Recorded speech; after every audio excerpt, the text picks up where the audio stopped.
It was just 2 weeks ago, on a Friday night, when the first real punch landed, and I can still feel it reverberating. I'd just gotten back home after a long day at work. You know, one of those days where you stay late because somebody else messed up, and you're left to sort it out. I stepped into the house, expecting the usual blend of chaos and comfort, but instead, I was met with this strange, heavy silence. It clung to the air like wet clothes sticking to your skin. Emma wasn't in the kitchen, which was weird. She's always there, winding down by cooking some fancy meal, or at least prepping something for the kids. But the kitchen was empty. On the counter, a half-open bottle of wine sat next to 2 glasses. One had a fresh smear of lipstick, and the other was barely touched, just sitting there like it was waiting for someone to pick it up. I called her name as I walked through the house and found her in the living room. She was sitting on the couch, legs tucked under her, dressed in a way that didn't seem to fit the moment. She was wearing this tight black dress, the kind she usually saves for special occasions. It wasn't the kind of thing you'd wear for a quiet Friday night at home. And there was something else. She was laughing, talking softly into her phone, and the smile on her face made my stomach turn. When she saw me, her expression flickered just for a second before she put her mask back on. "Oh, hey babe," she said, waving me off like I was nothing more than a passing breeze. "I'm just catching up with an old friend." I didn't ask who. I didn't want to be that clueless husband who swallows every excuse tossed his way. I just looked at her, really looked at her, and she couldn't meet my eyes. There was tension in her light words, like a string pulled too tight, ready to snap. Something was there, something big, but I just nodded and turned away. I wasn't going to confront her yet, not without all the pieces. I needed to know more. The next day, Emma told me she had to go into work, even though it was Saturday. That was the first time I felt disbelief sting me, sharp like a bee inside my chest. She never had to work weekends before, and the way she was dressed didn't make sense for the office. Heels and that short floral dress I've always liked. She kissed me on the cheek before she left, but the kiss felt hollow, like a promise that was already broken. I decided to follow her. I set the kids up with some cartoons, told them Daddy had an errand to run, and quietly slipped out of the house, keeping far enough behind so she wouldn't notice. My heart pounded as I trailed her car, watching those taillights lead me towards a truth I wasn't sure I was ready to face. I felt sick, part of me hoping I was just being paranoid. But she didn't head downtown to her office. Instead, she drove across town to this small, out-of-the-way coffee shop we'd never gone to together. My stomach tightened when I saw her get out of the car. She wasn't alone. A man was waiting outside, tall, wearing a leather jacket. I watched as she walked straight up to him, and, without hesitation, wrapped her arms around his neck and kissed him. It wasn't just a friendly peck either. It was intimate, lingering, the kind of kiss that cuts deep when it's with someone who isn't you. My hands gripped the steering wheel so hard I thought I might break it. I could barely process what I was seeing. My wife, standing there with another man, looking happier than I'd seen her in months. I knew I had to confront her, but not there, not like that. I snapped a few pictures with my phone, my hands shaking, heart pounding so hard I thought it might explode. I needed proof, not just for myself, but for whatever came next. I sat there, watching them go inside, my vision narrowing until all I could see was rage. This wasn't just some fling. This wasn't something I could just brush off. It was betrayal in its purest form, and I had this gut feeling that it ran deeper than I even knew. I spent the rest of that Saturday wandering around in a fog. I drove back home, parked in the driveway, and just sat there, staring at the house. The kids were inside, their laughter faintly drifting through the open window, and all I could think about was how nothing was ever going to be the same again. Emma didn't get home until late in the afternoon. She walked in with a casual smile, holding a grocery bag like she'd just been out running errands. "Hey, sorry I took so long. The lines were crazy," she said, putting the bag down on the counter. She didn't look me in the eye, and I didn't press her. I felt this dark, sharp fury building up inside, but I forced it down. Not yet, I told myself. I needed her to come clean, and I knew I wouldn't get the truth by blowing up on her right then. I had to dig deeper. That night, while she was tucking the kids into bed, I took her phone. She'd left it in the kitchen, unlocked, like she didn't have a care in the world. My hands were shaking, my palms slick with sweat, as I opened her messages, feeling like I was committing some kind of crime. There it was, a thread with Mark, the guy I'd seen her with earlier. I scrolled up, reading through message after message that made me want to smash every plate in the kitchen. They talked about meeting up, how much she missed him, how excited she was for their little getaway. I was trembling as I read her words, words full of affection, private jokes, pieces of a relationship she had no right to. Then I saw it, messages about a hotel, somewhere by the highway, and her talking about spending the whole weekend with him, under the pretense of a work retreat. Each word hit me like a punch in the gut. She'd been lying to me for months. Every work event, every girls' night out, it had all been with him. I scrolled through the photos, pictures of them together, his arm wrapped around her waist, her head resting on his shoulder. In one of them, she was even wearing the same dress she'd worn to our anniversary dinner. It felt like some twisted joke, like she'd taken the love I thought was ours and handed it over to him, wrapped up in the memories that were supposed to belong to me. Just then, I heard her footsteps coming down the stairs, and I quickly locked the phone, placing it back where I'd found it. I leaned against the counter, trying to look normal, even though my heart was pounding in my chest. She walked into the kitchen and smiled at me, that same easy smile she'd been giving me for years, and I wanted to scream. Instead, I forced a smile back, pretending, playing the part of the clueless husband. The next day, I made my move. I told Emma that an old friend from college was in town, and that I was meeting him for dinner that night. She seemed almost relieved, like she was glad to have the evening to herself. "Take your time, have fun," she said, giving me a quick kiss that tasted like lies. But instead of meeting anyone, I drove straight back to that coffee shop. I parked across the street and waited. I knew she'd go back to him. I could feel it deep in my gut, like it was only a matter of time. Sure enough, around 6, her car pulled up, and there she was. This time, Mark was with her, his arm draped casually around her waist, and they were laughing at something. They looked so at ease, like they belonged together, like this was their place. I watched as they left the cafe and climbed into Mark's car. I followed them, my hands cold but my head burning, my thoughts spinning in a storm of anger, betrayal, and heartbreak. They ended up at the hotel, just like she'd mentioned in those texts.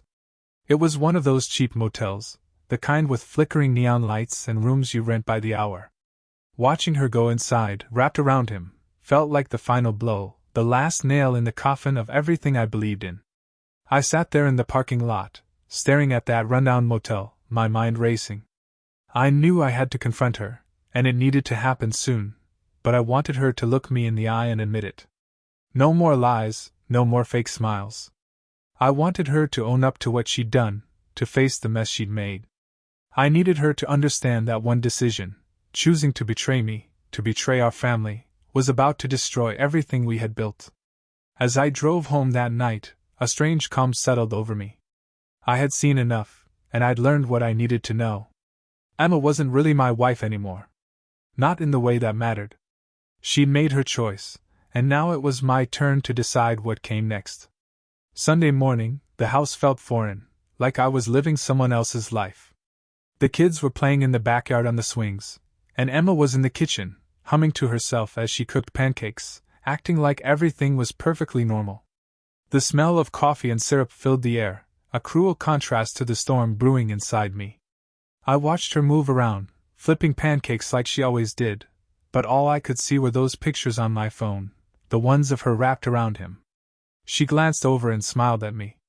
"Morning, sleepyhead. You were out late last night. How was your friend?" The casual way she asked, with that sweet voice, nearly made me laugh. How was my friend? I had to grip the counter to keep my emotions from spilling out, forcing myself to keep my face neutral. I nodded and muttered, "It was fine," before looking away. It was mind-blowing how easily she lied, how naturally it came to her. I knew I couldn't keep pretending much longer. I felt like I was acting in some twisted play, and my lines were running out. That evening, while the kids watched cartoons, I found Emma in our bedroom, folding laundry.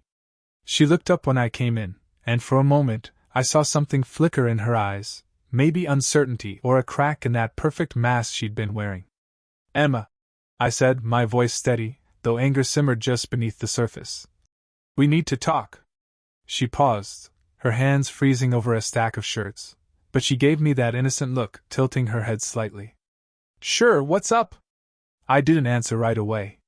Instead, I pulled my phone from my pocket, swiped to the pictures of her and Mark, and handed it to her. I watched as her expression changed, her face drained of color, and her eyes widened as she stared at the screen. She blinked once, twice, her mouth opening and closing like she couldn't figure out what to say. The silence stretched, and in that moment, everything I feared was confirmed. Her guilt was written all over her, her shoulders sagged, and she looked at me with panic in her eyes.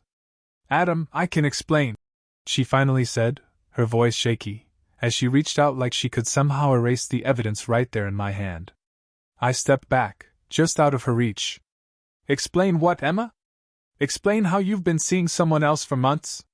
Or maybe explain why you lied every single time you left this house.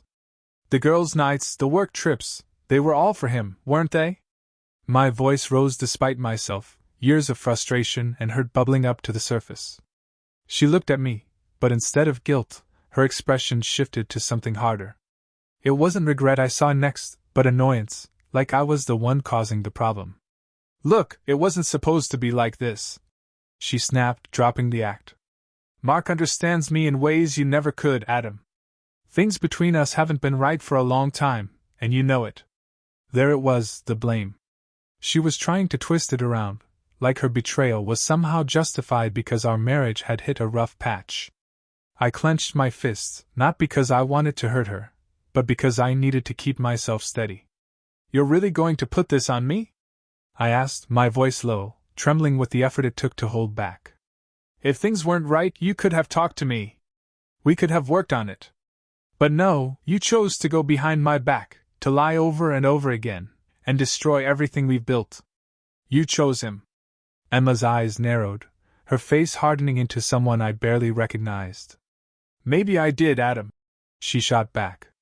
"Maybe I chose him because I'm tired of feeling like I'm just existing here, like I'm invisible. You never notice me anymore. You're always busy, always distracted.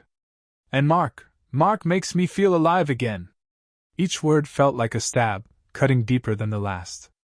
Yes, I had been busy, work had been relentless, and with the kids and everything else, maybe I had taken her for granted. But none of that, not a single thing, justified what she'd done. She stared at me with defiance, almost like she was daring me to argue, as if she wanted to tear apart whatever remained of the person I thought I knew. "So that's it then?" I asked, my voice breaking.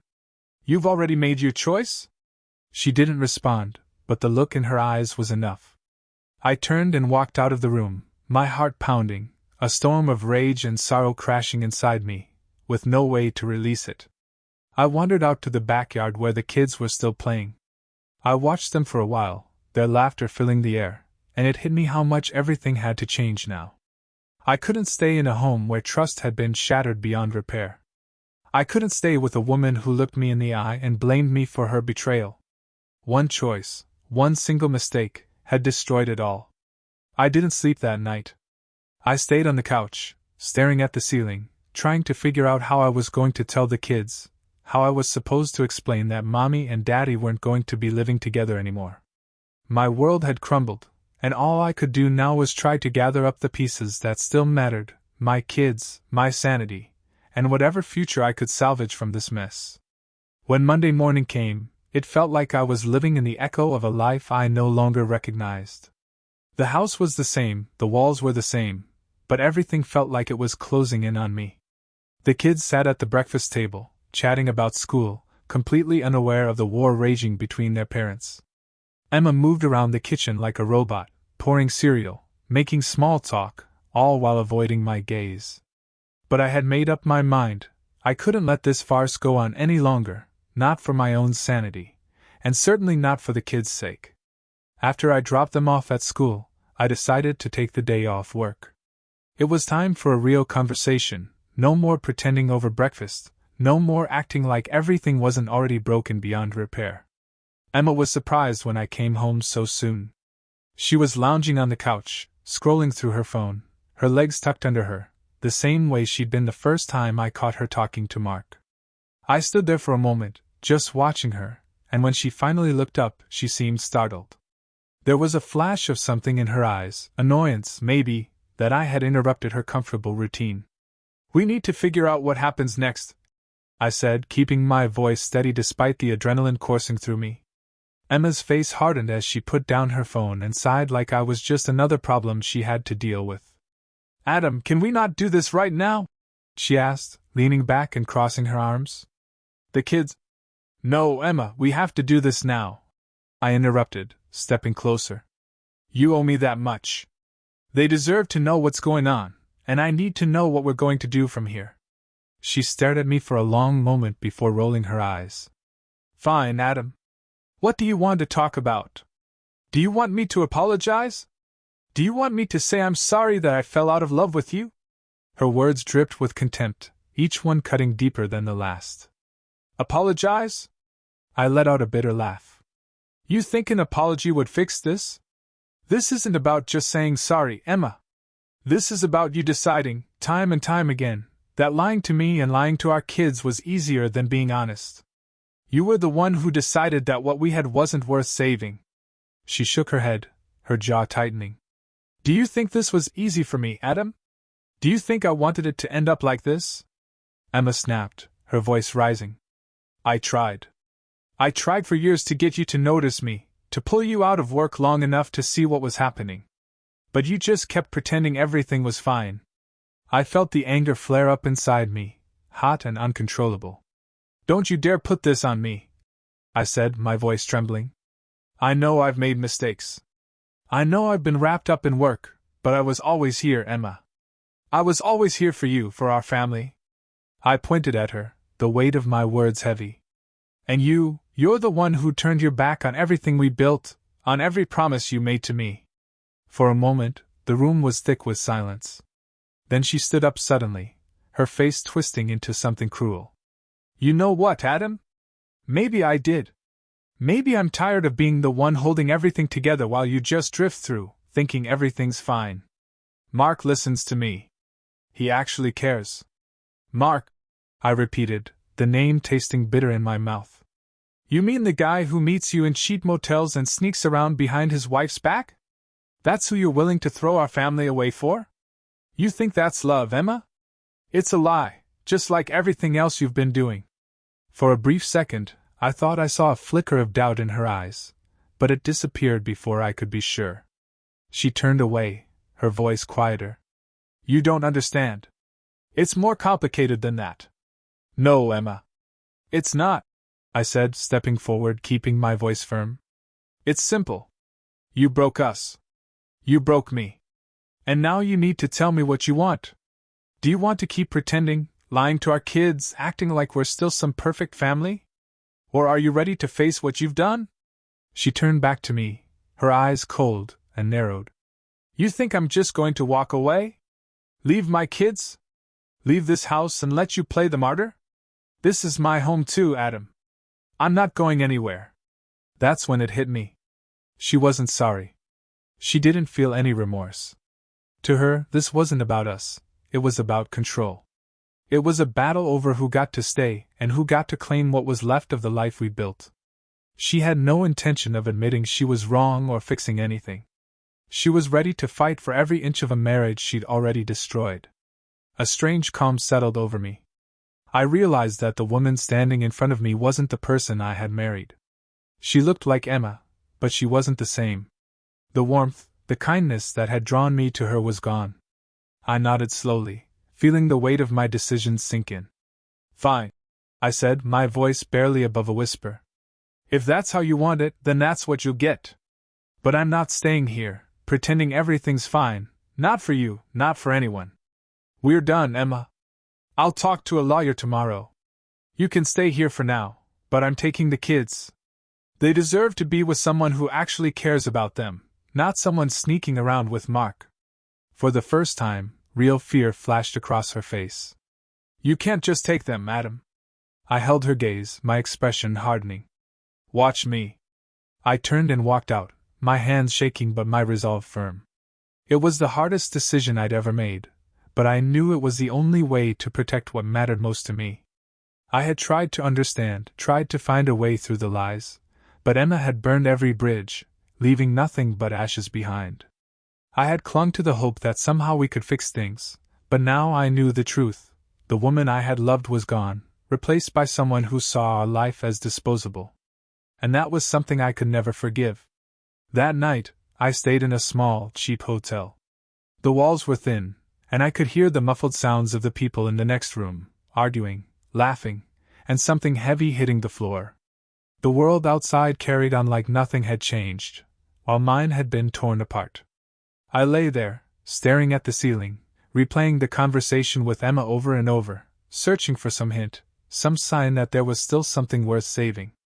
But there wasn't. The next morning, I found a lawyer. Never in my life had I imagined I'd be sitting across from someone like that, explaining my situation, my wife's betrayal, and what I intended to do about it. Mr. Hendricks, the lawyer, was calm, straightforward. He had clearly heard stories like mine countless times before. He laid out my options, custody arrangements, dividing up the house, the process of it all. It was clinical, the way he talked about breaking my life down into manageable pieces. I nodded, signed the papers, and felt oddly detached, like I was watching someone else go through the motions. That afternoon, I drove home, bracing myself for what came next. I wasn't sure if Emma would even be there. Part of me almost hoped she wouldn't.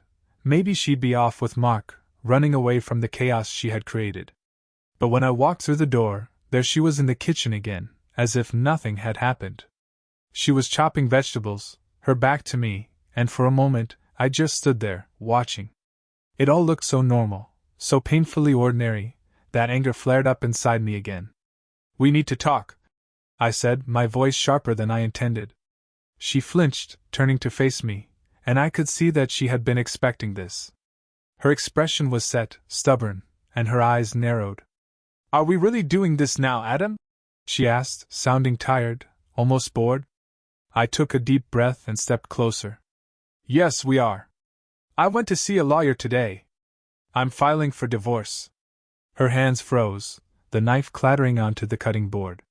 Her face went pale, but I could see that flicker of defiance still in her eyes. "You can't just decide that on your own. We need to talk about this, about what's best for the kids." I shook my head. "I did talk about it, with myself. I'm not staying here while you carry on with him, lying to all of us. You made your choice, and now I'm making mine." She opened her mouth to speak, but nothing came out.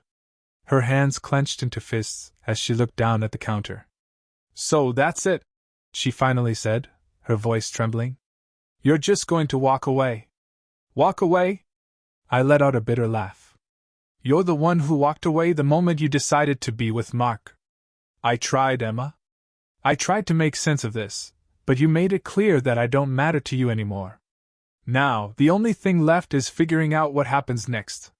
She glared at me, her eyes burning with anger. "And what happens next, Adam?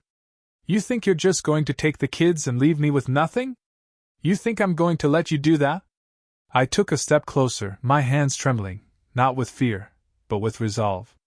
"I'm not taking them away from you, but I am taking them with me. We'll figure out custody, but I'm not letting them live in a house built on lies. If you want to fight me on this, go ahead. But I'll do whatever it takes to keep them safe and away from the mess you've made." For a moment, I thought she might scream, lash out, but instead, her shoulders slumped. She looked at me, and for the first time in weeks, I saw something real: fear. It was raw, unguarded, and I almost felt sorry for her. Almost. "You really think you're the perfect one here, don't you?" she said, her voice breaking. "You think you're blameless, but you're not. You pushed me away, Adam. You stopped caring about me long before I met Mark." I swallowed hard, her words hitting with a weight I wasn't prepared for. Maybe there was some truth in what she said. Maybe I had been absent, too caught up in work, too distracted by everything else. But that didn't excuse what she did. It didn't justify the way she chose to tear us apart instead of trying to fix what was broken. "Maybe I wasn't perfect," I admitted quietly, my voice barely above a whisper. But I didn't betray you. I didn't lie to you. I didn't destroy our family because I was unhappy, Jess. You did that. You and only you. She looked at me, her eyes wide, her mouth open like she wanted to argue, but no words came. I could see the walls she had built around herself starting to crack. She hadn't expected this. She thought I'd fight to keep her, that I'd beg her to stay. But I was done. I had seen enough. I turned toward the stairs. I'll be staying in the guest room for now. I'll let you know when I plan to move out. We'll tell the kids together once we've figured everything out. I heard her sob, just once, a raw, choked sound that echoed through the quiet house. But I didn't turn back. I couldn't let myself get pulled into her pain, not anymore. I had my own heart to mend, my own wounds to heal, and I had to be strong for my kids. Emma's tears were no longer my concern. As I climbed the stairs, a strange sense of relief washed over me, like a heavy burden had finally lifted from my shoulders. I knew the hardest part was still ahead, telling the kids, splitting our lives apart, but I also knew that I had taken control. Emma had shattered everything, but I was determined to pick up what pieces I could and rebuild something new. There was no going back now, and as painful as it was, it felt right. The truth was out, the masks were off, and we couldn't pretend any longer. The life I thought I had was over. But for the first time in weeks, I could see a way forward, a way to heal, a way to rebuild, a way to start again. The hardest part was figuring out how to tell the kids. I spent days rehearsing the words, practicing in front of the mirror, but every time the phrases got stuck in my throat. How do you tell two innocent children that their world is about to change forever? How do you shatter their sense of security while holding on to whatever love and stability you still have left for them? Emma and I barely spoke during those days, each of us haunting different corners of the house like ghosts. She knew it was coming, and in her own way, I think she was afraid too. We agreed to do it on Saturday, over breakfast, so we'd have the whole day to handle the fallout. I could tell she wanted to put it off, but I stood firm. The longer we pretended, the harder it would be. Saturday morning came, and it felt like I was walking to my execution. The kids were sitting at the table, their faces lighting up as I entered the room. My daughter Lily beamed at me. "Daddy, look! I drew a picture of all of us at the zoo." She held up a crayon drawing of our family, all of us standing in front of the lion's den, smiling. My heart clenched at the sight. Our family, together, happy. A version of us that was about to disappear forever. I knelt down beside her, brushing a strand of hair behind her ear. "That's beautiful, Lily," I said, my voice barely steady. "Can you sit down for a minute, sweetheart? Mommy and Daddy need to talk to you and your brother." Emma sat down across from me, her eyes puffy from nights of sleeplessness. She nodded at the kids, trying to force a smile, but it came out more like a grimace. I took a deep breath, swallowing the lump in my throat. "Lily, Ethan," I began, my voice cracking. I had to clear my throat before I could continue. "Mommy and Daddy have something important to tell you." Lily's smile faded, her brows knitting together in confusion. Ethan, only 7, looked from me to Emma, sensing the heaviness in the room. I wished I could protect them from this moment, that I could keep them innocent and unaware, but that wasn't possible anymore. "Your mom and I." I glanced at Emma, who was staring down at her hands. "We love you both so much, but sometimes grown-ups, sometimes they can't live together the same way anymore. We've decided that we're not going to be living in the same house." Lily's eyes widened, and her face began to crumble. "What do you mean?" Lily asked, her voice trembling. "Are you leaving Daddy?" The question broke me right there. The words cut through me like a knife. I reached out, taking her small hand in mine. "Sweetheart, I'm not leaving you. Never. I will always be your daddy, and I'll always be here for you and Ethan. But Mommy and I won't be living together anymore." Ethan looked confused, his eyes bouncing between us. "Are we still going to be a family?" he asked, his voice small and unsure.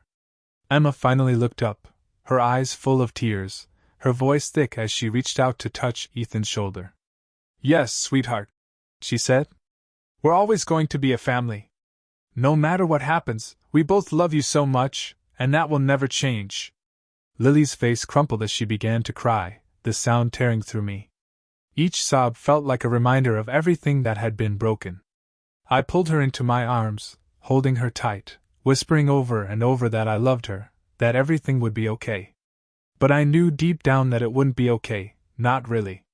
It was going to be different, and it was going to hurt. And there was nothing I could do to fix that.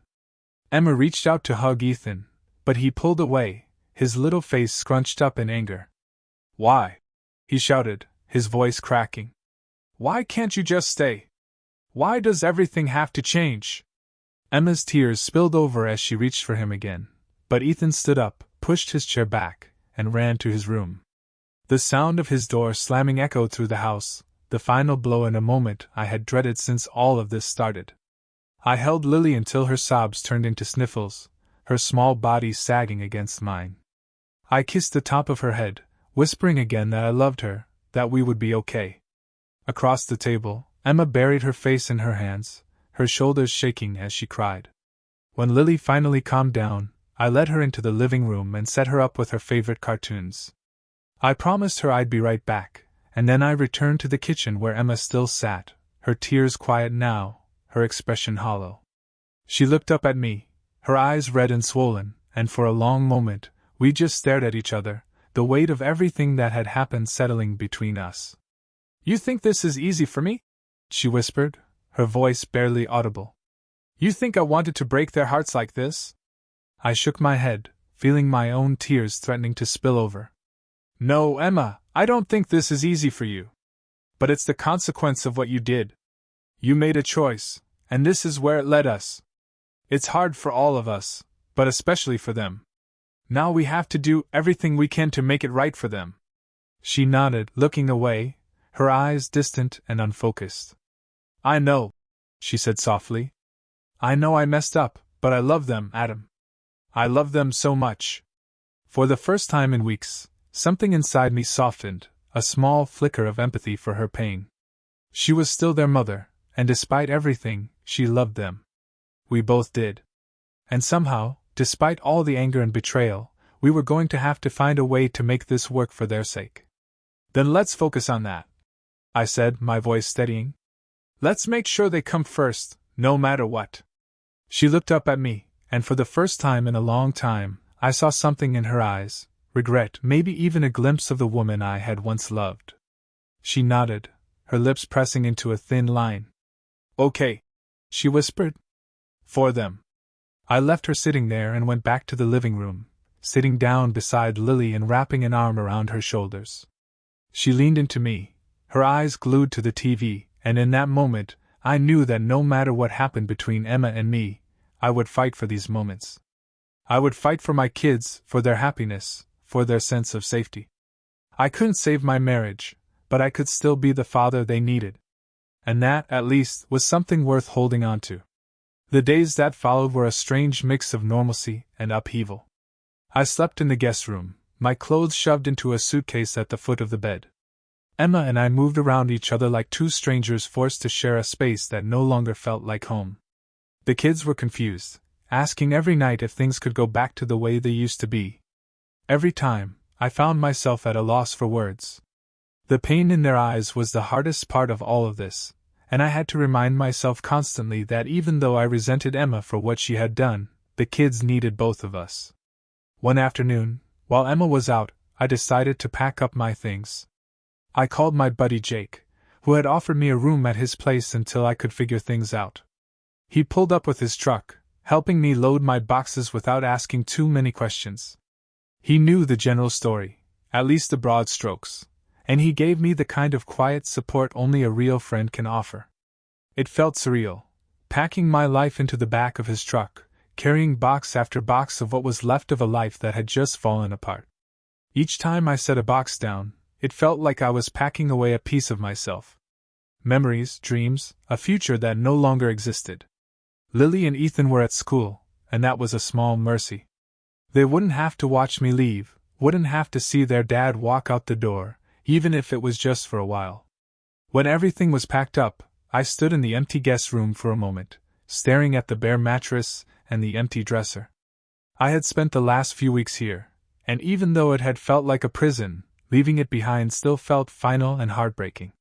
As I walked down the stairs, Emma came in. She must have seen the truck outside because her face went pale the moment our eyes met. She glanced at the boxes in my hands and back at me, her mouth opening as if she wanted to say something, but nothing came out. I set the boxes down by the door and took a breath before speaking. "I'm leaving today," I said simply. She nodded, her eyes filling with tears. I didn't think it would be so soon," she whispered. "It's time," I said, my voice cold, detached. I was tired of being angry, tired of holding on to it, and honestly, I just wanted this chapter of my life to be over. "I'm taking the kids this weekend. I'll pick them up after school. We'll figure out a schedule, but for now, I think we all need some space." She stepped forward, her voice breaking. "Adam, I know I can't undo what I did. I know I hurt you, and I've ruined everything, but I want you to know that I'm sorry. I never wanted it to end like this." I looked at her, really looked at her, and for the first time, I realized the rage wasn't there anymore. I was still hurt, still raw, but the anger had drained away, leaving me feeling almost empty. I sighed, shaking my head. "Jess, I believe you're sorry, but that doesn't change what happened. You made your choices, and now I'm making mine." Tears streamed down her face, and she didn't try to stop them. "What about the kids?" she asked, her voice trembling. "I don't want them to hate me, Adam. I don't want to lose them." I swallowed hard, feeling my throat tighten. "They won't hate you, Jess. They're confused, and they're hurting, but they love you. You're their mother, and that won't change. Just be there for them. Be honest with them from now on. That's all we can do." She nodded, wiping her eyes, and for a moment, silence hung between us, thick with the weight of everything we had lost. Then, without another word, I picked up the boxes and carried them out to the truck. Jake was waiting, leaning against the side, his expression neutral but supportive. He gave me a small nod, his way of telling me he was there, no matter what. I climbed into the passenger seat and slammed the door shut. As we pulled away, I glanced back at the house that had once been my home. Jessica stood in the doorway, shrinking smaller in the side mirror until she finally disappeared. The drive to Jake's place was quiet, either of us saying much. He knew when to talk and when to keep silent, and I appreciated that. When we arrived, we carried the boxes up to the small, spare room he'd cleared out for me. It wasn't much, just a bed and a dresser, but it was a start. A place where I could begin again.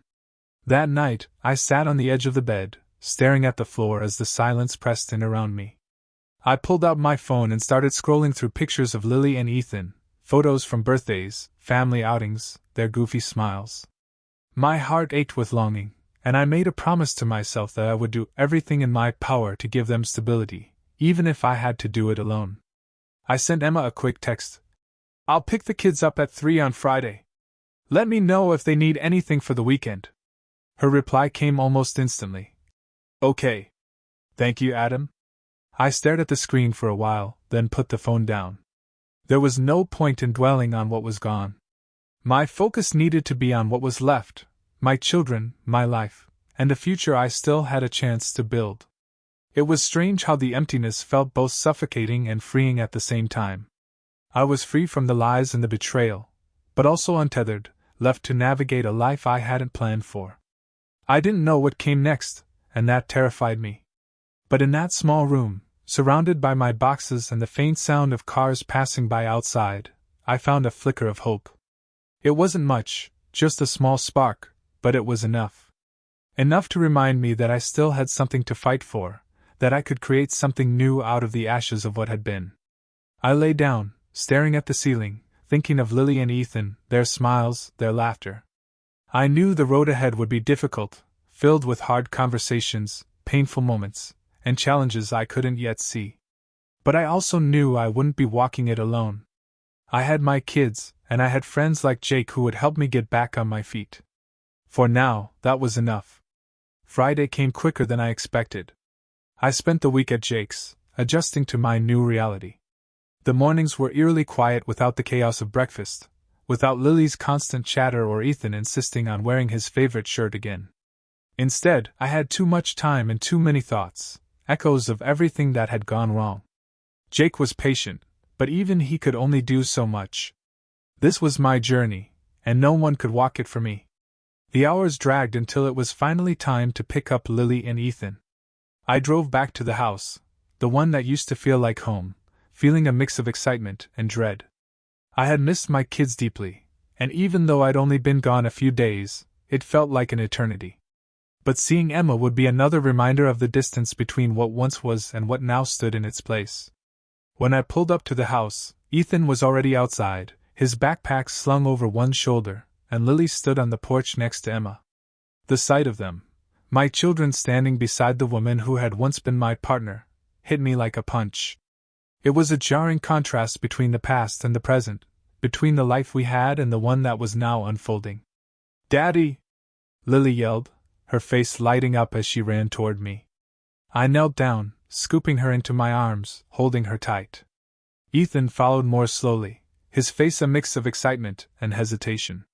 I hugged him too, pulling both of them close, feeling their warmth ease the ache in my chest. Emma stood nearby, her arms crossed, a sad smile on her face. She watched as I held the kids, and for a brief moment, our eyes met. There was a flicker of something in her eyes. Maybe regret, or maybe just a sadness that matched my own. She stepped forward, her voice soft. "They're all packed. Ethan has a soccer game tomorrow, so make sure he's at the field by 9. "Okay." I nodded. "We'll be there." She hesitated, then reached out and lightly touched Lily's shoulder. "You two behave for Daddy, okay? I'll see you on Sunday." Lily nodded, her lip trembling slightly, and Ethan looked down, kicking at the dirt. I could see the pain in their eyes, the confusion they still didn't understand. It twisted inside me, a constant reminder of how much they were carrying because of our mistakes. Emma glanced at me briefly before turning and heading back into the house, closing the door softly behind her. I stood there for a moment, holding my children close, staring at that door, feeling the finality of it. Then I shook myself and turned my attention back to the two most important people in my life. "All right, who's ready for a fun weekend?" I asked, trying to sound enthusiastic. Lily smiled up at me, her eyes brightening a little, and Ethan nodded, a small grin creeping across his face. We drove to Jake's place, and I did my best to keep the mood light, chatting about their week at school, their friends, and slowly, they started to relax. As we fell into the familiar rhythm of conversation, I felt a little of the weight lift from my shoulders. Maybe I could still give them what they needed. Maybe, even after everything, I could still be enough. That night, we made pizza together in Jake's kitchen. Lily insisted on making a smiley face with the pepperoni, and Ethan carefully lined up the mushrooms like he was crafting a masterpiece. Jake joined us, cracking jokes and making the kids laugh until I could see the worry slipping away from their faces, replaced with the kind of joy I hadn't seen in a long time. Later, after the kids had fallen asleep, Lily curled up in the spare bed and Ethan in a sleeping bag on the floor beside her. I sat out on the porch with Jake, a beer in hand, staring out at the quiet street. The cool night air felt good, and for the first time in what seemed like forever, I let myself relax. "You're doing all right, man," Jake said, breaking the silence. He took a sip of his beer, his gaze steady on mine. "I mean it. The kids, they're gonna be okay. You're giving them what they need." I nodded, feeling my eyes sting a little. "I hope so. I never wanted this for them. I never wanted them to grow up in two different homes, feeling like they have to choose sides." Jake sighed, leaning back in his chair. "No one wants that, Adam. But the fact is you're here. You're showing up. You're making sure they know they're loved. And that's what matters. They'll remember that more than anything else." I looked down at the bottle in my hand, turning it slowly. "I still hate her, you know. Not all the time, not every second, but it's there. The betrayal, the lies. I don't know if I'll ever be able to forgive her." Jake was quiet for a moment, then nodded. "You don't have to forgive her, not right now, maybe not ever. But you do have to find a way to let it go, for your own sake. Holding on to that anger, it's just gonna eat you alive." I knew he was right. The anger had been like a fire inside me, and it had kept me going when I needed it. But now it was just burning me up, leaving scars I didn't want my kids to see. I took a deep breath, slowly letting it out, trying to release at least a part of the fury I'd been carrying. The weekend flew by in a blur of small, precious moments. Ethan scored a goal at his soccer game and ran to me, his face beaming with pride. Lily asked me to read her favorite bedtime story, her small hand resting on my arm as she drifted off to sleep.